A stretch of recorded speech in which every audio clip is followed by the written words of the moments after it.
Yo, what is up guys? It is Samool back again with another epic 7 Shijupu video for you guys today. And today we're going to be talking about the two heroes and artifacts that will be replacing the banners that are currently running as of this video's release. And that is going to be Summer Break Charlotte and Flan. As you see on your screen here, they have 16 hours left. They will be replaced with Bellona and her artifact, as well as Roana and her artifact as well. Now we're going to talk about whether they're worth pulling for and if their artifacts are worth buying with powder, guys. And if you guys are curious about Summer Break Charlotte and Flan, banners that are currently running right now before they go away, if you guys want to pull for them or not, then make sure you guys check out my last Should You Pull video talking about these two units. That being said, guys, let's get started and talk about Bellona first. So Bellona, guys, unfortunately this is not the Bellona that we've been waiting for, right? Everyone's been waiting for a Seaside Bellona, but we're now getting Green Bellona. Now Green Bellona, guys, she is a pretty decent unit for PvE. You can use her as a very strong single target damage dealer. She's also very good in Banshee 13 one-shot, but outside of that, she's not really used that much. You can use her in Raid and Abyss, but for the most part, there's going to be better options than her currently because of the amount of units that they have recently released and made accessible for newer players. If you guys don't know what her skills do, guys, her S3 is an AoE attack that has a defense break, and basically if this procs off her S2, which you'll see it has a chance to do, or S1, sorry, then this is actually going to be a 100% chance to land that defense break once you max this out with Molagora. Next we have our S2, it's an AoE attack. This does more damage with more enemies, which is a little bit weird because usually abilities like this will do more damage with less enemies, and this will also give yourself immunity after you use this ability. Now we have our S1. Our S1 is very, very unique. You're going to see it's a single target attack that has damage proportional to the enemy's max HP. This means that this basically has a Daydream Joker effect built into it, and you can stack it with it, making her very, very potent for Banshee 13 one-shots. And for Raid, she actually does a lot of damage, very underrated. You're also going to see, like I said, when your focus is stacked to 5 or more, which you're going to generate off using your S1, your S2, and S3, you'll actually consume all your focus and activate your S3 again. So very, very decent defense breaker, guys. If you look at her exclusive equipment, you also get effectiveness, making her easier to build. You're also going to have that flat increased chance on your S3 defense break. You're also going to have a CR push, right? There's a lot of options. Very good defense breaker. And in PvP, you can actually use her as an AoE defense breaker if you're cleaving. But like I said, there's just a lot better options than her. In general, I think this unit is definitely not worth pulling. Very, very easy skip. If you guys randomly end up pulling her early game though, she's very, very powerful. You can use her. But I think in the current timeline, right, we do have a potential for more summer banners coming out. Maybe we also have a collab coming out soon. You're definitely going to want to skip Bellona because she is just mediocre in my opinion. There's a lot of units that can actually do her job. And even though she might seem very strong in PvE, there's no point in pulling for her right now because of the fact that there are other units that can actually do what she does, but even a little better.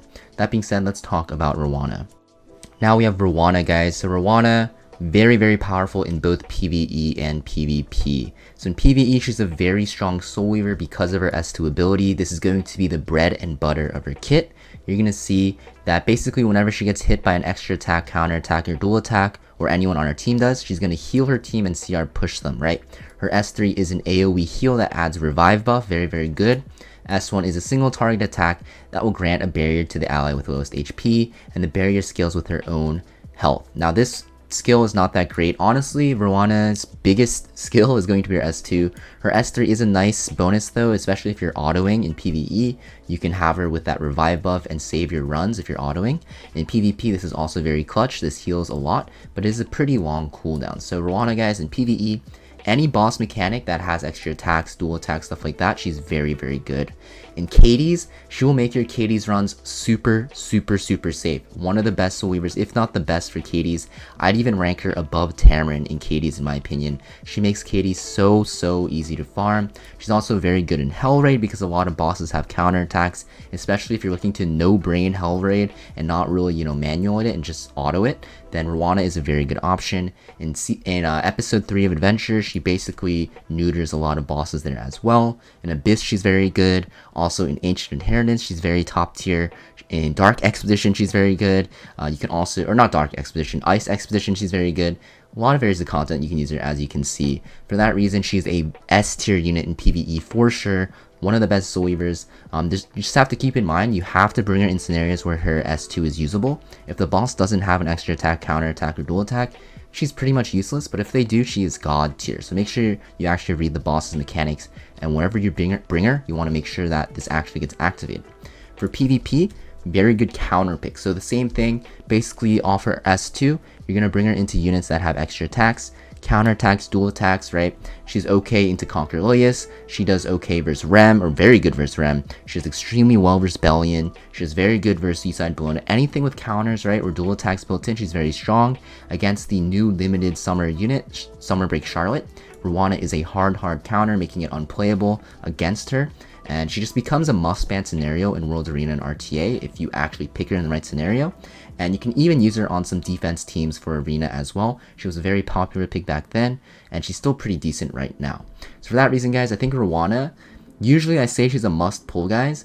But if you guys are very low on bookmarks, I would say skip her because we do have that collab coming up. But I think if you already have a pity or two saved up, because, you know, not a lot of new banners have been released lately, then I think Roana is worth pulling for, just because of the fact that a lot of players will have a lot of bookmarks saved up because not a lot of decent new units have been released lately, right? Summer Break Charlotte, you know, not the best unit. She's decent, but not like OP. Chevroon was pretty bad, right? Stuff like that. There's a lot of new units that weren't that great. So you guys might have a lot of bookmarks saved up. And if that's the case, I think Roana is definitely worth pulling for. But just make sure that you guys have enough bookmarks for the collab coming up in the near future. That being said, let's talk about her artifact and also Bellona's artifact. So this is Bellona's artifact, guys, Iron Fan. You're going to see that it is a damage increase when you are attacking an ice unit. That is it. Doesn't matter if it's single target or AoE. It is just a flat damage increase, and this is for rangers only.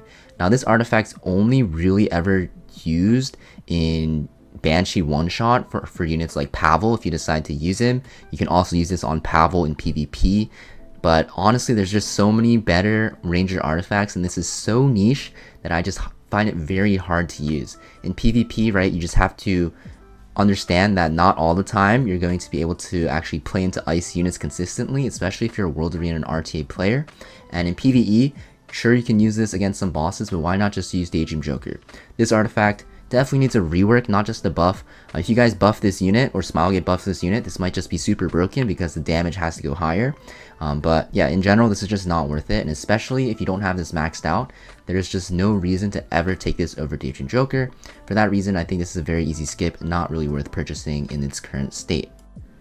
And now we have Roana's artifact, Touch of Rekos. This is a Soul Weaver only artifact, guys, and you're going to see that its effect is going to be that it will heal all of her allies whenever the holder is attacked, right?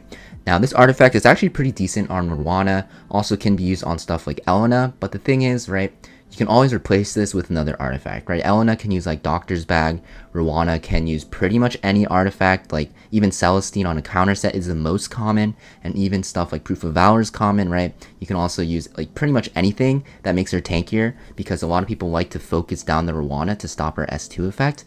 And even though Touch of Rekos is very good, because of the fact that the Soul Weaver class is overloaded with so many decent artifacts, you are bound to have at least one or two that's usable on her. So for that reason, I think Touch of Rekos is definitely worth skipping for. Now if you guys end up pulling for Roana and you guys end up pulling Touch of Rekos, that's very good. You can definitely use it on her. But the thing is, I don't think this is a must have, and it's definitely not worth powdering for. If you guys do just end up pulling it while pulling for Roana, think of it as a bonus rather than, you know, wow, I really needed this artifact. This artifact's still pretty good, but Soul Weaver artifacts are just very powerful in the current state of the game. So there's just a lot of options to choose from, making it hard to justify buying this for powder, especially because we have a collab coming up.